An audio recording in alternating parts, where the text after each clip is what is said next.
Selamat malam teman-teman. Malam. Perkenalkan, namaku Madiun dan aku adalah seorang dokter, teman-teman. Boleh tepuk tangan, Pak? Benar ini, Pak. Apa saya benar kayaknya ya? Serius, aku adalah seorang dokter, teman-teman. Tapi karena gondrong, banyak yang tidak percaya kalau aku adalah benar-benar seorang dokter. Bahkan keponakan aku sendiri umur 4 tahun, daripada dokter bilang aku lebih mirip Yesus. Emang Yesus menyembuhkan, Bang. Tapi emang Yesus pernah minta bayaran mahal nyembuhin pasien. Walaupun gondrong, yang namanya seorang dokter tetap buka praktek, Bang. Dan aku tuh sering kesal karena banyak orang yang bilang gondrong gini pasiennya pasti tidak ada. Karena nyatanya pasien aku tuh banyak, Bang. Kalian harus tahu, jadi seorang dokter yang baik, yang rapi, yang tidak gondrong itu tidak ada hubungannya dengan bagaimana caranya pasien jadi ramai, Bang. Disinilah letak pentingnya pesugihan. Yesus pesugihan.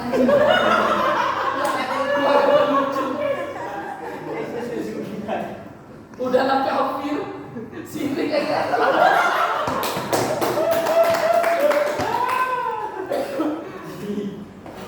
Gara-gara gondrong aku tuh sering kaget kalau ketemu dengan pasien pakai jilbab, Bang.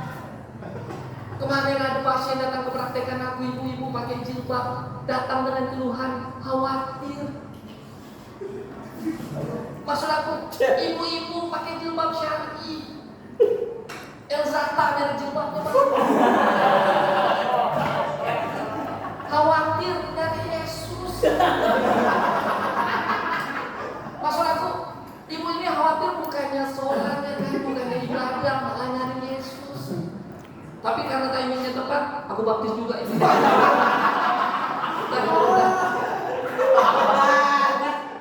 Aku udah jadi dokter selama 5 tahun, teman-teman, dan aku sering ketemu dengan pasien yang aneh-aneh. Kemarin ada pasien datang ke praktekan aku dengan keluhan badannya hijau, Bang. Serius badannya hijau. Kayak buruk. Serius. Pasien ini panik nanya sama aku, "Dok, saya ini kena sakit apa? Bisa sembuh nggak? Soalnya bulan depan saya harus kerja." Ini harus diperiksa dulu, Pak.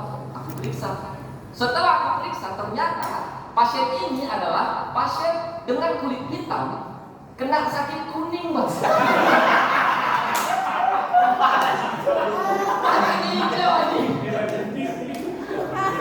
Aku bilang sama pasiennya, "Pak, sakit Bapak bisa sembuh, tapi memang butuh istirahat yang cukup. Kalau boleh tahu, bulan depan mau kerja apa? Soalnya Bapak nggak boleh terlalu capek ini."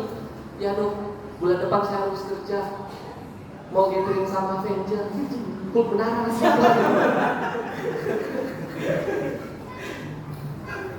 Aku lagi kesal juga sama yang namanya mitos kesehatan, Pak. Terutama mitos-mitos kesehatan yang beredar di masyarakat. Soalnya banyak mitos kesehatan yang antara penyebab penyakit dan pengobatannya ini tidak ada hubungannya, Pak. Salah satu contoh mitos kesehatannya itu adalah salah bantal. Tahu ya, kebantalan. Karena di kampung aku salah bantal pengobatannya, bantalnya yang dijemur. Maksud aku yang sakit leher, otot leher gitu ya kan, kenapa bantal yang dijemur? Ini ibaratnya kita main PS kalah, stick yang dijemur. Gimana sih? Nggak nyambung gitu. Dan aku juga sering ketemu dengan istilah-istilah aneh yang dipakai pasien untuk menjelaskan penyakitnya dia. Salah satu contohnya itu adalah bakat gula. "Dok, saya mau periksa gula darah saya, soalnya saya punya bakat gula." Bakat kok penyakit sih, Bang? Ya kan, kita harus tahu dulu nih apa arti bakat itu. Bakat itu kan adalah beban hidup kita yang 2,5% per tahun itu kan. Angkat tuh maksud aku, Bang. Angkat tuh, KPR maksud aku.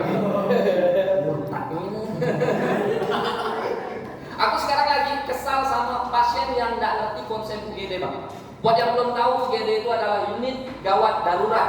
Ada kata gawat daruratnya di situ. Jadi penyakit-penyakit tertentu lah yang datang di situ, sakit jantung, kecelakaan, penyakit-penyakit yang sejenis seperti itu. Permasalahannya banyak pasien yang tidak paham dengan konsep ini. Kemarin aku jaga UGD bang, ada nenek-nenek datang jam 2 subuh sama cucunya. Aku tanya, kenapa nih? Ini dok cucu saya. Cucunya kenapa nih? Ini dok cucu saya nangis karena ditinggal maknya keluar kota. Maksud aku, terus aku harus ngapain nih? Masa aku harus TT-in sih? Iya dok, tolong.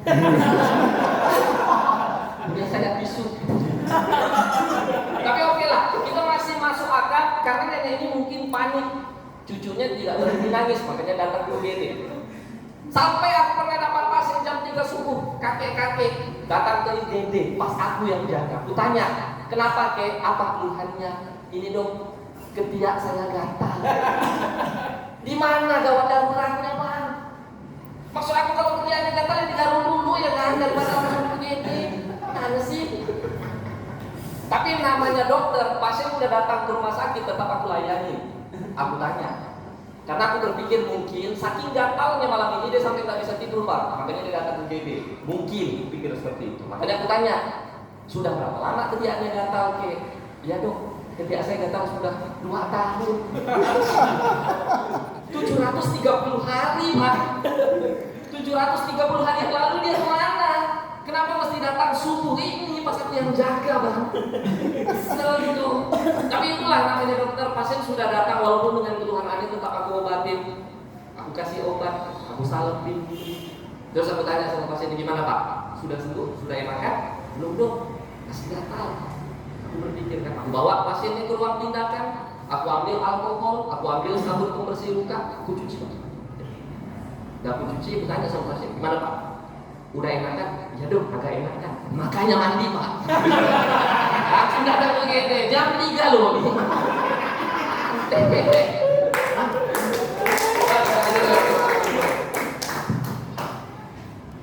Menjadi seorang dokter itu adalah profesi yang berat, karena kalau berkaca dari aktivitas aku, pagi aku harus ngantor ke dinas kesehatan, sore aku harus buka praktek, malam aku harus jaga IGD. Profesi yang berat banget. Makanya ada sedikit yang bilang kalau profesi dokter itu adalah profesi kalau yang tidak kaya gila. Dan ini udah terbukti karena sekarang aku tidak kaya, malah ikutan stand up. Terima kasih.